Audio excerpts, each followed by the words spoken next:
हमने अपनी individual supply और मार्केट सप्लाई के बारे में भी डिस्कस कर लिया। अब हमारा अगला और नेक्स्ट टॉपिक है सप्लाई स्केड्यूल।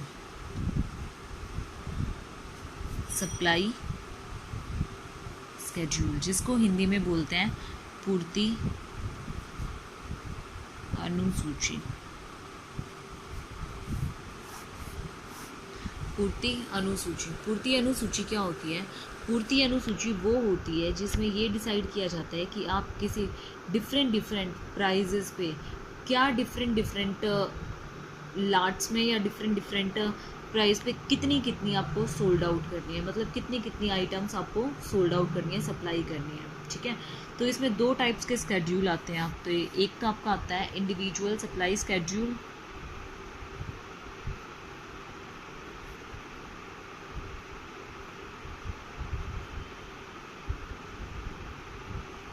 और मार्केट सप्लाई स्केड्यूल। ठीक है, तो हम फर्स्ट डिस्कस करते हैं इंडिविजुअल सप्लाई स्केड्यूल।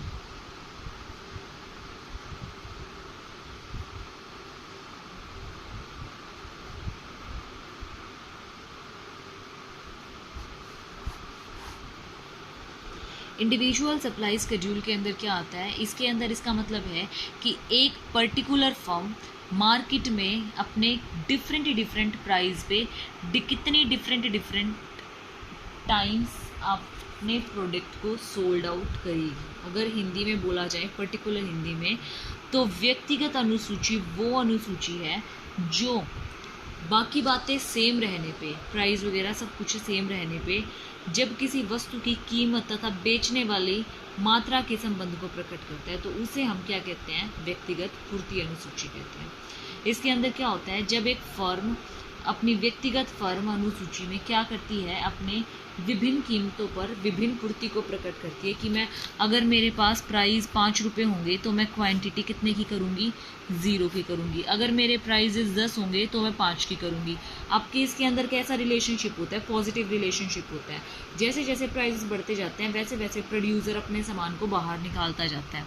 15 होगी तो 10 करूँगी, 20 होगी तो 20 करूँगी। इसका मतलब क्या है? जैसे जैसे आपके प्रोडक्ट का प्राइस बढ़ रहा है वैसे वैसे आपकी क्वांटिटी ऑफ सप्लाई भी क्या हो रही है? इंक्रीज हो रही है। ठीक है, आई समझ में कि सप्लाई स्केड्यूल क्या होता है? जब एक डिफरेंट प्राइस पे डिफरेंट क्वांटिटी सप्लाई करने के लिए कोई एक पर्टिकुलर फर्म तैयार होती है। ठीक है, तो वो होता है हमारा individual supply schedule.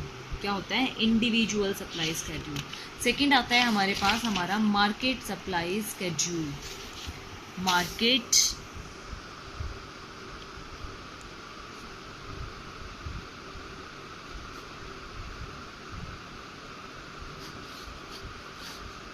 Market supply schedule. Market supply schedule क्या होता है? मार्केट सप्लाई स्केड्यूल में हम किसी एक पर्टिकुलर फर्म का नहीं देखते, हम डिफरेंट फर्म्स को इकट्ठा करके उसकी मार्केट सप्लाई देखते हैं कि 2 फर्में 3 फर्में अपने इस प्राइस पे टोटल कितना अपने प्रोडक्ट्स को सप्लाई कर रहे हैं। जैसे आपकी यहाँ पे हो गई कि प्राइस, और यहाँ पे हो गई आपकी ए फर्म, और यहाँ पे हो गई आपकी बी फर्म। तो इसमें हम क्या देखते हैं? मार्केट में ए और बी दोनों को ऐड करके देखते हैं। ठीक है, मार्केट में अगर आपके पास 5 होगी तो 0 प्रोडक्ट को सोल्ड कर रही है, 10 होगी तो ये अपने 0 को कर रही है और ये अपने 5 को कर रही है, 15 होगी तो ये 10 को कर रही है और ये अपने 15 को कर रही है, फिर 20 हो गई तो ये अपने 15 को कर रही है और ये अपने 10 को कर रही है, या फिर ये अपने 20 को कर रही है। तो इसमें क्या होगा? आपका क्या होता है? 0, 5 और यहाँ पे 25 और यहाँ पे 35।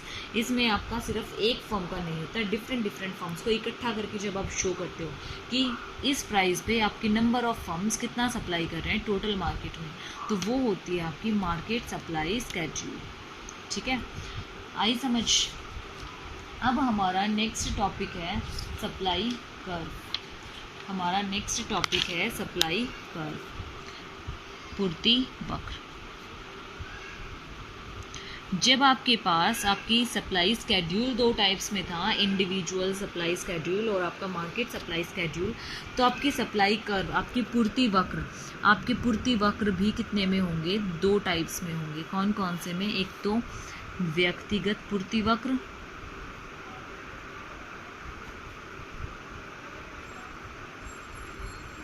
और एक बाजार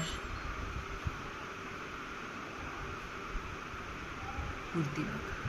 ठीक है, अब पूर्ति वक्र के अंदर क्या होता है, इनको ग्राफ में ग्राफिकली हम जिसमें शो करते हैं, इसको जो भी हमारे सप्लाई कर्व्स हैं उनको क्या किया जाता है, ग्राफ में शो किया जाता है कि वो इस प्राइस पे इतनी क्वांटिटी को सप्लाई कर रहे हैं। तो सप्लाई और मतलब आपकी क्वांटिटी और आपके प्राइस, इन दोनों को इसमें शो किया जाता है ग्राफ के ऊपर, और उसके बाद इसमें आपका सप्लाई कर्व तैयार किया जाता है। जैसे मैं इंडिविजुअल की बात बताती हूँ, तो इंडिविजुअल में क्या होता है, एक पर्टिकुलर फर्म का तैयार किया जाता है। तो इसके अंदर क्या होगा, अगर आपके प्राइजेज 5 हैं तो आपकी सप्लाई क्या हो रही है, 0 हो रही है।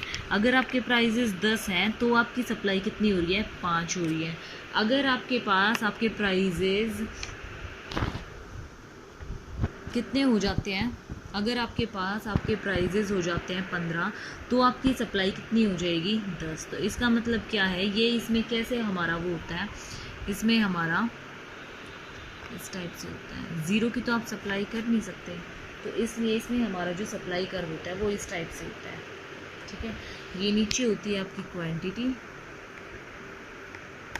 और ये होता है आपका प्राइस। प्राइस कभी भी 0 नहीं हो सकता ना, तो इसीलिए आप यहाँ से कभी भी आप अपने 0 से स्टार्ट नहीं करते। अगर आप ऐसे नहीं चाहो तो आप ऐसे करके उसके बाद इसको ड्रॉ कर सकते हो।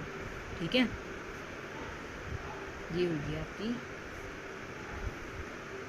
सप्लाई कर इस टाइप से। आई समझ में, एक पर्टिकुलर फर्म की।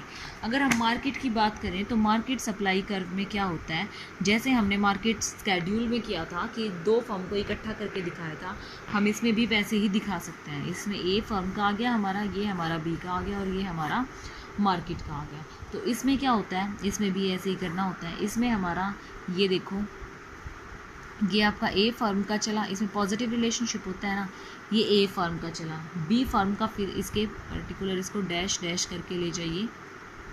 ठीक है, इसमें भी ऐसे ही होगा।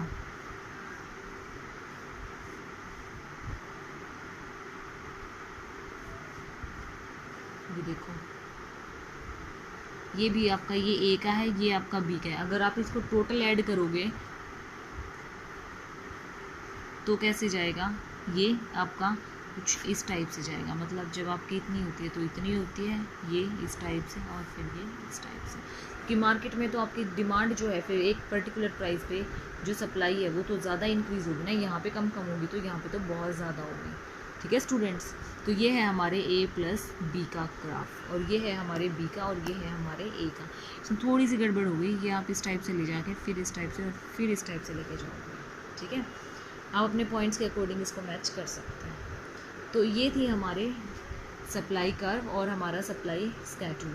बाकी हम अपनी नेक्स्ट क्लास में डिटर्मिनेंट्स करेंगे, वो हम नेक्स्ट में करेंगे। Thank you students.